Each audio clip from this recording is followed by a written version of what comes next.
Pemirsa, kecelakaan tabrakan antara kereta api Turangga dan kereta api Bandung Raya pada Jumat pagi 5 Januari 2024 menyisakan duka. Selain menelan korban jiwa, peristiwa ini membuat warga trauma untuk menggunakan transportasi kereta api.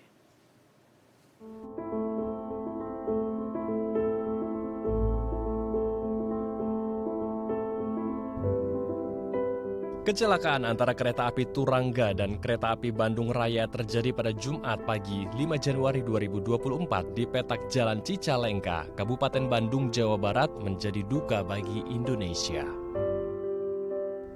Dari video yang beredar, gerbong dari dua kereta keluar dari jalur rel hingga ada gerbong yang terangkat karena tertabrak dengan gerbong lain. Akibat kejadian ini, 4 petugas meninggal dunia, yakni masinis, asisten masinis, security, dan pramugara. Sementara itu, 33 penumpang sedang dirawat di rumah sakit dan mendapatkan pengobatan medis. Tak sedikit pula para penumpang di kedua kereta tersebut mengalami trauma untuk menggunakan transportasi kereta api. Hingga kini, pihak KAI bersama KNKT masih menyelidiki dan memastikan penyebab kecelakaan kedua kereta api tersebut untuk membenahi layanan kereta api.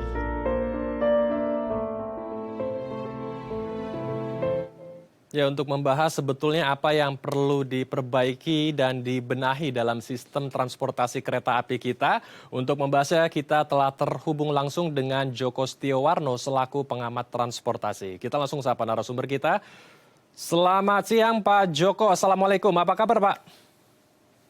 Assalamualaikum warahmatullahi wabarakatuh. Selamat siang Mas Andrew, sehat selalu. Baik, kita langsung saja membahas tentang apa yang harus diperbaiki agar transportasi kereta api kita tidak lagi mengalami kecelakaan. Kalau kita membahas sedikit tentang kecelakaan yang terjadi antara kereta api Turangga dengan kereta api Bandung Raya, ini kan kedua kereta ini berjalan di single track ya atau jalur tunggal. Sebetulnya kalau dari SOP-nya berjalan di single track ini seperti apa sih Pak dan kenapa bisa menyebabkan kecelakaan? Apakah kurangnya komunikasi atau kurangnya durasi, karena kalau untuk di single track kan harus ada jeda waktu menunggu ya untuk kereta selanjutnya minimal setengah jam lah menunggu di tempat lain agar kereta yang ingin melanjutkan perjalanan di awal bisa melaju dulu, kemudian kereta yang menunggu baru bisa melanjutkan perjalanannya, atau seperti apa dari analisa Pak Joko? Ya, kalau analisa yang lengkapnya nanti kita menunggu KNKT ya. Itu yang lebih kredibel karena KNKT itu melakukan investigasi ke semua aspek. Dari aspek SDM-nya, kemudian regulasinya, termasuk teknologinya. Ya. Nah, memang pada dasarnya single track maupun double track itu asalkan dilakukan prosedur untuk berjalan sesuai dengan aturan tidak masalah. Memang untuk single track agak sedikit lebih rawan ketimbang yang double track. Tapi double track pun kalau tidak menggunakan SOP aturan yang benar juga sama. Nah, memang ini untuk single track sudah lama dan setahu saya untuk di Jawa itu 80% lebih sudah double track. Yang masih tersisa itu Jawa Barat, Jawa Barat itu sebagian sudah double track ya untuk Jawa Barat, tapi sebagian masih single track, terutama dari Cicalengka ke selatan terus mulai dari Garut ke arah Garut, Tasik, Ciamis sampai Banjar proyek itu masih single track ya. Kemudian dari Bandung ke Jakarta mayoritas sudah double track, tapi di situ juga terhalang oleh terowongan di saat itu. Ya mestinya nanti buat baru lagi, nggak mungkin terowongan yang ada akan dibongkar. Seperti halnya di selatan dari Cirebon ke Purwokerto, terus sampai dengan Jogja, itu ada 3 terowongan baru yang sudah dibuat dan sudah selesai itu.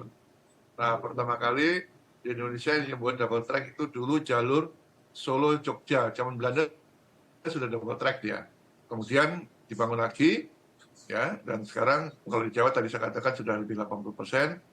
Tinggal yang sisa-sisanya adalah Jawa Tengah, Solo, Semarang, Jawa Timur di daerah Jember itu masih single track. Tapi memang targetnya tahun ini dan Pak Jokowi ini adalah kalau SBY itu dari Jakarta sampai dengan Surabaya sudah selesai, dilanjutkan sekarang ini terus Cirebon, Purwokerto, Jogja, Solo sampai Madiun, sudah sampai Kertosono, bahkan Jombang dan sudah masuk Surabaya. Targetnya begitu.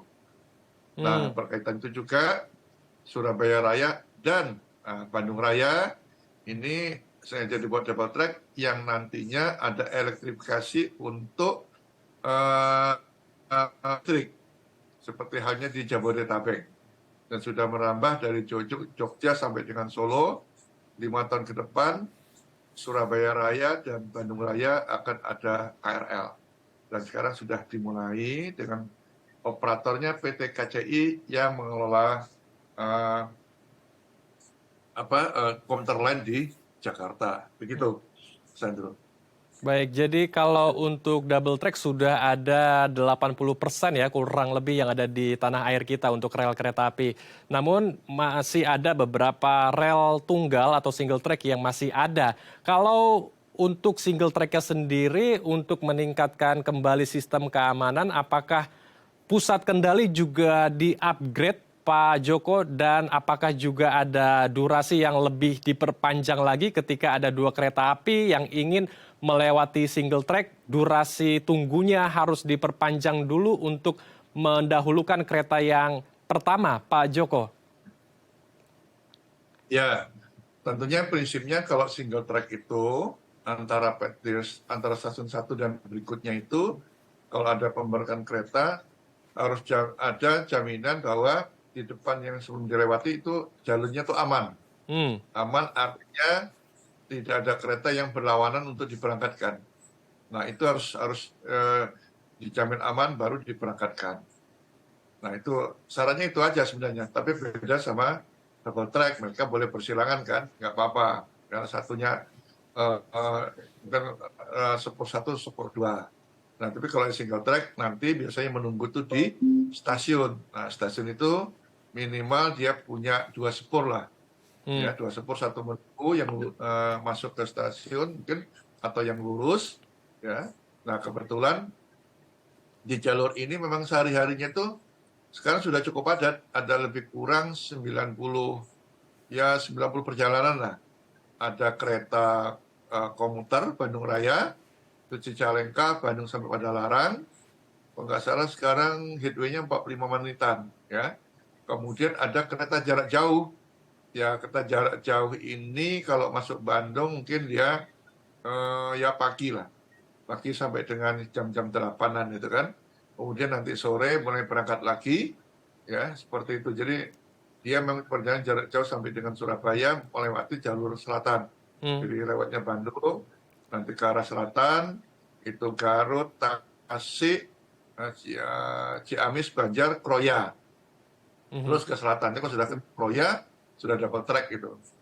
Ya. Nah, ini memang masih proses, targetnya memang untuk pembangunan Cicalengka sampai dengan Kiara Condong dan Stasiun Bandung tahun 2024 ini harus selesai. Dan berikutnya tahun depan sudah dipasang mungkin listrik aliran atas. Dan lahannya juga sudah dibereskan dan memang idealnya itu kalau di perkotaan itu relnya melayang. Tapi ini kan sudah terlanjur di Kiara Condong itu sudah ada flyover, kok melayang makin tinggi lagi itu. Nah kalau di Medan memang dibuat layang cukup bagus itu. Dia bisa menyelesaikan sampai 10 perlintasan sebidang. Jadi keretanya di atas semua. Jadi nanti di Medan sudah mengurangi kemacetan di perlintasan. Nah, mungkin ke depan Semarang. Solo dulu rencananya begitu, mau dibuatkan ke atas, tapi sudah terlanjur ada flyover, ya sudah.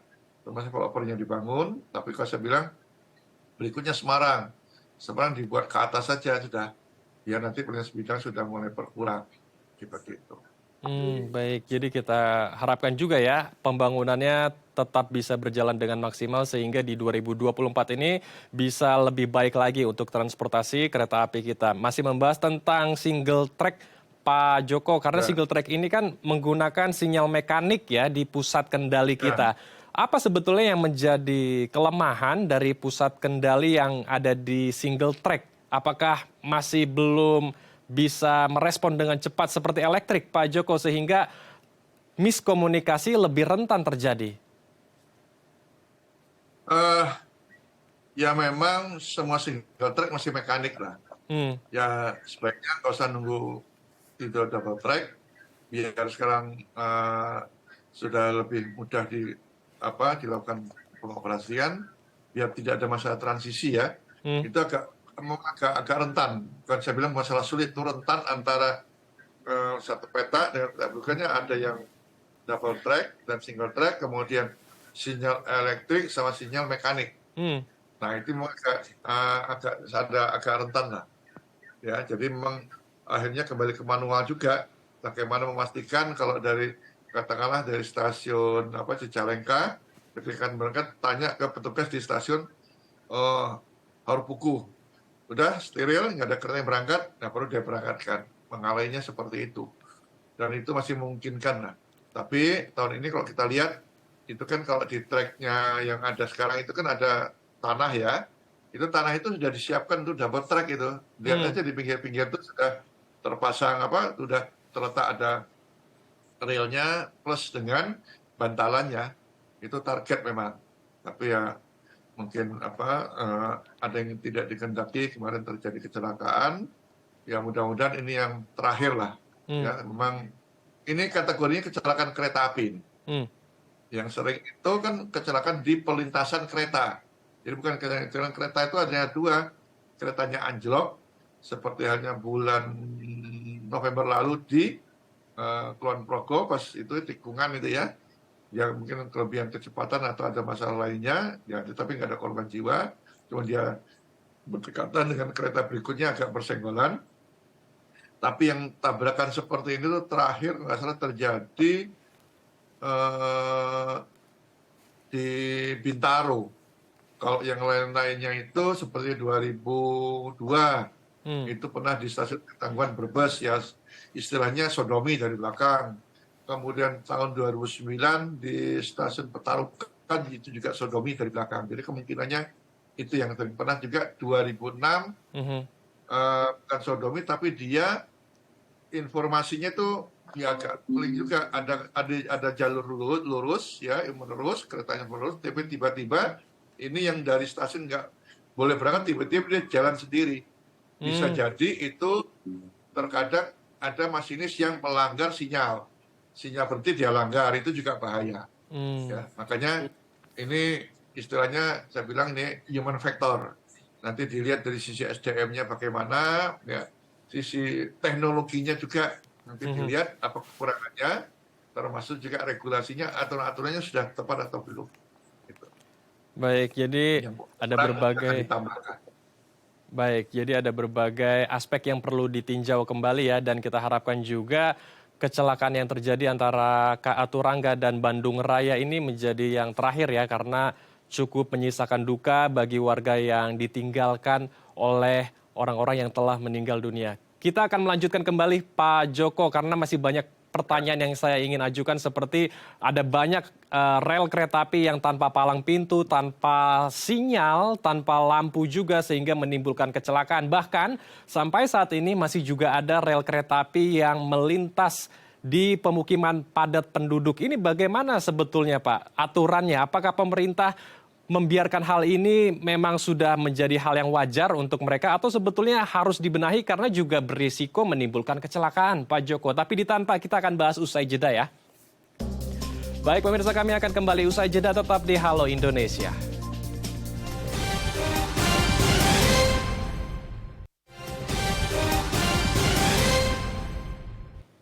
Terima kasih pemirsa, Anda masih bersama kami di Halo Indonesia. Kita akan melanjutkan diskusi hangat kita bersama dengan Joko Setiowarno selaku pengamat transportasi.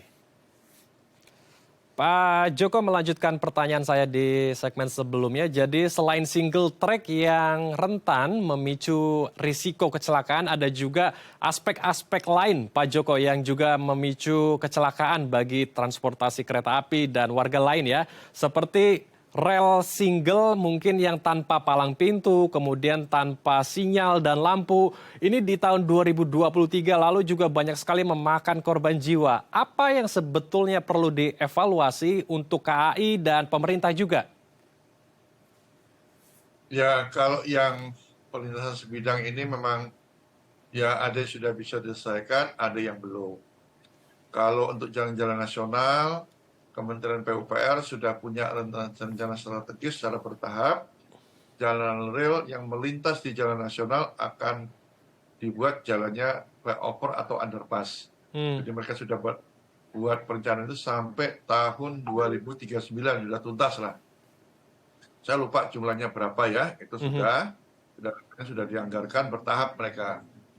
Ya. Namun bagi yang melintas di jalan provinsi dan jalan kabupaten, terutama paling banyak itu jalan kabupaten dan di desa, itu yang jadi problem. Ya, apalagi yang di daerah-daerah persawahan. Dulu konsepnya zaman Belanda itu ada lahan itu memang kalau lihat sekarang sudah bisa untuk double track lah. Nah, lahan sisa itu mereka sudah patok itu digunakan oleh petani setempat atau pegawai PT Kereta Api zaman Belanda itu untuk dimanfaatkan untuk pertanian. Dengan catatan lahan kosong mereka bisa dapat uang, tapi mereka diminta untuk memelihara. Itu konsep yang lama. Namun sekarang ini rentan juga dengan yang bekerja di sepanjang itu, mereka kadang-kadang tiba-tiba membuat jalan lintasan sendiri, memangnya untuk membawa hasil panen, dia nggak memutar jauh-jauh. Nah ini jadi problem juga. Nah, setelah itu pelan-pelan dibuat setapak jadi jalan umum, tumbuh sendiri. Nah itu yang harus segera ditutup, ya. Nah beberapa Pemda sudah melakukan penanganan itu, dipasang seperti Jawa Timur, provinsi cukup aktif memasang early warning system (EWS). Itu sudah dipasang, bahkan di daerah-daerah yang sepi pasang. Cuman masalahnya sudah sepi, jalur pemukiman, tidak ada listrik, pakai sensornya dicuri. Nah itu ya. Jadi kan jadi masalah, dicuri, ya alatnya nggak berfungsi. Nah dipasang kameranya dicuri dulu, serba salah. Jadi usilnya masyarakat itu masih ada seperti itu, kendalanya di situ. Ya, dipasang. Padahal sekarang dapat dikatakan mobilitas masyarakat itu kan tidak bisa dikatakan cuma pagi hari. Ingat kasus bulan November pas Desember kemarin ada kecelakaan di Jawa Timur, itu kejadiannya jam berapa, jam 1 atau jam 2 malam, dia jam 11 ya. Daerahnya agak sepi karena agak jauh dari desa, dia nggak tahu kalau pagi di perlintasan itu ada yang jaga, istilahnya swadaya masyarakat lah. Malam tidak ada, tiba-tiba dia lewat, nggak lihat kanan kiri, meskipun masinis itu dia sudah hafal jalur-jalur tertentu, mesti dia membunyikan namanya semboyan 35, buat suling lah. Ya, tapi karena orang nggak pernah lewat di situ, dia menyeberang, ketabrak 11 orang yang meninggal. Nah ini juga menjadi permasalahan juga, ya, termasuk juga kalau lihat foto di sini kan coba, ini adalah kok kanan kiri ada pemukiman, ini sebenarnya tidak boleh. Tapi menyingkirkan juga tidak mudah itu, apalagi di perkotaan. Kalau kita lihat di Jakarta, sudah dibuat double track, otomatis kanan kiri ada lahan itu kan ditempati. Nah itu menyingkirkannya juga nggak mudah, ya. Padahal kalau itu disingkirkan itu juga sangat membantu sekali penataan kota. Yang dikhawatirkan itu terkadang ada wesel-wesel yang berdekatan dengan pemukiman itu, wesel-wesel itu kadang-kadang tergenang oleh air comberan, pembuangan itu berpengaruh terhadap kerja wesel. Wesel nggak bisa bergerak. Nah, itu banyak, coba kita lihat di daerah Tanah Abang. Coba aja lihat jalur kereta dari BNI City lewat Karet menuju Tanah Abang, kan kanan kirinya tuh seperti rumah, depannya jalur kereta. Belum lagi anak-anak kecil bermain, ya sangat bahaya juga kan. Tapi memindahkannya itu tidak mudah juga. Ketika mereka dipindahkan, belum tentu mereka mau. Karena mereka sudah nyaman di tempat yang lama. Memang sudah terlalu lama nyaman. Ya, ini yang jadi perlu. Jangan di daerah juga sama. Tetapi pada intinya, kalau pemerintah membuat double track itu sudah bisa. Karena Belanda itu sudah nyiapin lahan-lahan yang mereka bangun untuk jalan itu bisa digunakan rel ganda. Gitu. Tapi memang di perkotaan itu banyak karena yang tanah kosong digunakan untuk pemukiman. Nah, lama-lama kalau tidak ditegur, ya sepertinya kadang ada yang punya sertifikat. Nah, itu ada aneh juga tuh. Kenapa oknum BPN mengeluarkan sertifikat? Nah, gitu ya. Nah, kayak gambar di sini lah, itu salah itu di Surabaya itu kan. Nah, masa sedekat nggak mungkin itu kanan kiri lahannya lahan pemerintah dan arti untuk PT Kereta Api. Jadi jalur itu juga bisa dibuat double track. Tapi kalau mau memindahkannya, wah ini persoalan sosial memang karena sudah begitu lama tadi di situ. Baik, jadi kita harapkan pemerintah bisa mendengarkan diskusi kita hari ini agar bisa membenahi sistem transportasi kereta api, terutama membuat sistem keamanan ya, palang pintu, sirine, lampu-lampu, dan juga merelokasi warga yang membangun hunian yang sebetulnya berisiko tinggi ketika mereka membangun di tepi jalan yang dekat sekali dengan rel kereta api. Terima kasih. Pak Joko Setiawarno, mohon maaf waktu kita terbatas, kita akan lanjutkan lagi di lain kesempatan. Assalamualaikum, selamat kembali beraktivitas Pak Joko. Terima kasih, selamat sore, selamat siang, sehat selalu. Pemirsa, Tri Purwanti ingin mengubah masa depan generasi muda dengan membuka kelas belajar. Seperti apa aksinya? Usai jeda tetap di Halo Indonesia.